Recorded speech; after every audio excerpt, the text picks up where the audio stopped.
नमस्कार. चौथ्या कसोटीच्या पहिल्या दिवशी भारतीय क्रिकेट रसिकांसाठी थोडीशी काळजीची बाब आहे. एक मोठी बातमी अशी आहे की अतिशय लयीत 48 चेंडूत 37 धावांवर नाबाद असताना एक चौकार आणि एक षटकारांसह आणि साई सुदर्शन बरोबर अतिशय सुरेख भागीदारी चालू होती त्याची. पंतची 3 बाद 140वरनं दोघांनी 3 बाद 212पर्यंत धावसंख्या आणली होती. पण थोडाशे यॉर्कर लेन बॉलला वोक्सच्या रिव्हर्स स्वीप करायच्या नादात पंतचा फटका चुकला. बॅटला घासून थोडासा उजव्या पावलाच्या बाहेरच्या बाजूला चांगलीच दुखापत झालेली आहे. पंतला नंतर मैदानावर उभंसुद्धा राहता येईना आणि पॅव्हलियनमध्ये परतावं लागलं.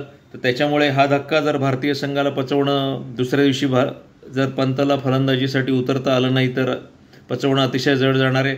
गेल्या 4-5 वर्षातला मॅच विनर आहे ऋषभ पंत आपला, आणि दुसऱ्या डावातही त्याला खेळता आलं नाही तर कदाचित ही मालिकासुद्धा त्याच्यासाठी संपली असं होऊ शकतं. बघूया वेदनाशामक इंजेक्शनं आणि गोळ्या घेऊन त्याला उतरता येतं आहे का. सध्या तरी स्कॅनिंग वगैरे झालेलं आहे इतकीच बातमी BCCIने प्रसिद्ध केलेली आहे आणि BCCIची टीम त्याच्यावर लक्ष ठेवून आहे.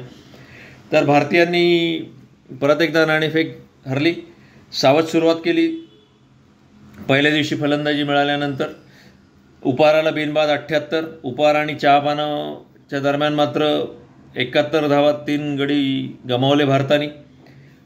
चहापानाला भारत होता 3 बाद 149 आणि दिवस अखेर सुरुवातीला सांगितल्याप्रमाणे 4 बाद 264, पण ते 5 बाद 264ही होऊ शकतात. दिवस अखेर शार्दूल ठाकूर आणि अजय जडेजा दोघेही 19 धावांवर खेळत आहेत. कदाचित डावखुरे फलंदाज लागोपाठ 3-4 झाल्यामुळे वॉशिंग्टन सुंदरच्या पुढे शार्दूल ठाकूरला बढती मिळाली फलंदाजीसाठी असं तरी दिसतंय. सुरुवातीच्या पहिल्या सत्रात फलंदाजी मिळाल्यानंतर यशस्वी जयस्वालनी जास्त मोहात न पडता अतिशय संयमाने फलंदाजी केली, तसं क्वचितच दिसतं. पण लॉर्ड्सला दुसऱ्या डावात सुरुवातीलाच बाद झाल्यामुळे त्यांनी चांगलाच संयम दाखवायचं ठरवलं आणि ऑफस्टंपच्या बाहेरचे बॉल बरेच सोडून दिले आणि अर्धशतक झळकवलं त्यांनी. 58 धावांवर बाद झाला. KL राहुल पहिल्यांदा बाद झाला 46 धावांवर. थोडासा परत नाराज झाला, चांगला सेट झाला होता, पण लंचनंतर उपारानंतर लवकर बाद झाला. नाहीतर भारताने चांगली सावध सुरुवात केली होती. साधारण 96 धावांपर्यंत दोघांनी सलामीची भागीदारी केली. 2 बाद 120, 3 बाद 140 अशी अवस्था झाली भारताची. नंतर KL राहुल बाद झाल्यानंतर यशस्वी जयस्वाल सुद्धा थोड्या वेळाने लगेचच बाद झाला. पण सगळ्यात मोठा धक्का मात्र बेन स्टोक्सनी परत एकदा दिला भारताला. आत येणाऱ्या चेंडूवर करुण नायर ज्याप्रमाणे लॉर्ड्सला शोल्डर आर्म्स पूर्ण बॅटवर करून पायावर बॉल घेतला आत येणारा, तसाच थोडासा शुभमन गिलनी घेतला आणि LBW बाद झाला. 12 धावांवर फक्त. पहिल्या 2 कसोटीत तुफान फलंदाजी केल्यानंतर शुभमन गिल थोडासा अपयशी ठरतोय गेल्या 3 डावात. पण त्याच्यानंतर मात्र भारताने 264पर्यंत 83 षटकात आणलेलं आहे. दुसऱ्या दिवशीच्या सुरुवातीलाच इंग्लंड नवीन बॉल घेईल. नवीन बॉल ड्यू होता. दुसरा नवा चेंडू मिळत असताना सुद्धा त्यांनी घेतला नाही अपुऱ्या प्रकाशामुळे, कारण खेळ थांबवावा लागला. आणि नवीन चेंडू घेतला असता तर कदाचित 3 ओव्हर आधीच खेळ थांबवावा लागला असता. तर अशी एकंदरीत अवस्था आहे भारताची. पंत जायबंदी असल्यामुळे अवस्था आहे अशी म्हणावी लागेल. 4 बाद 264 अशा स्थितीत आहे, बऱ्यापैकी स्थितीत आहे. जर भारताला 350च्या वर जाता आलं तर, ढगाळ हवामान जर कायम राहणार असेल तर थोडीफार खेळपट्टीची मदत मिळते जलदगती गोलंदाजांना. आणि भारतीय गोलंदाजांनी जर चांगली कामगिरी केली तर 350-400 धावासुद्धा पुरेशा ठरू शकतात. पण नवीन बॉलला आता तोंड देणं अतिशय आव्हानात्मक ठरणार आहे जडेजा, वॉशिंग्टन सुंदर आणि शार्दूल ठाकूरला. त्याच्या आधी भारताने 3 बदल केले. नितीश कुमार रेड्डी आणि आकाशदीप दोघेही जायबंदी असल्यामुळे बाहेर बसले. त्यांच्या जागी अंशुल कंबोज या हरियाणाच्या खेळाडूला चान्स मिळालेला आहे, जलदगती गोलंदाजाला. शार्दूल ठाकूर परत संघात आला आणि करुण नायर पहिल्या 3 कसोटीत साधारण 40 धावा केल्या होत्या त्यांनी, एकदा सर्वोच्च. अतिशय सुरेख सुरुवात करायचा, पण जम असल्यावरही बाद व्हायचा. साई सुदर्शनला संधी मिळाली, त्यांनी ती चांगलीच साधली. थोडीशी सुदैवाची साथ मिळाली त्याला 20 धावांवर झेल सुटल्यामुळे आणि 61 धावा केल्या त्यांनी. सगळ्यात शेवटी बाद झाला तो पहिल्या दिवशी. 3 बाद 212ला पंत बाहेर गेल्यानंतर 4 बाद 235वर साई सुदर्शन बाद झाला, पण बाकी त्याची फलंदाजी अतिशय आश्वासक होती.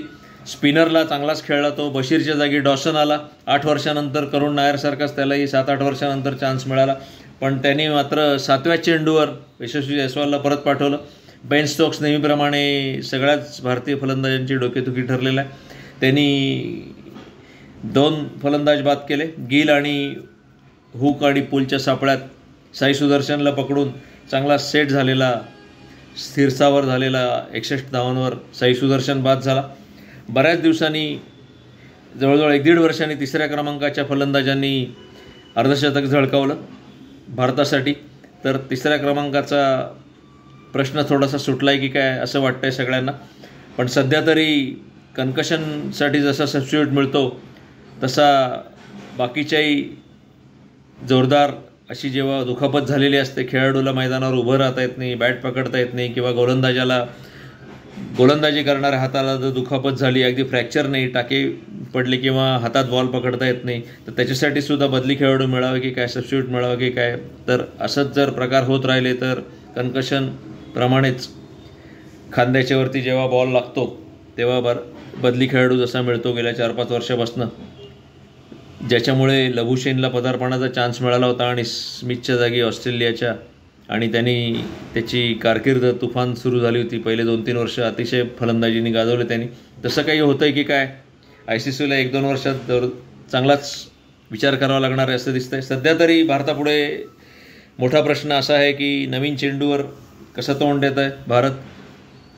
पहिल्या सत्रात नवीन चेंडूला विशेष दाद न देता, जास्त गडी न गमावता, थोडंफार सावधानतेने धावसंख्या वाढवू शकतो की काय. पिच थोडंसं साथ देत आहे जलदगती गोलंदाजांना, आणि अशी ढगाळ हवामान राहिली तर भारतीय गोलंदाज निश्चितच त्रास देतील.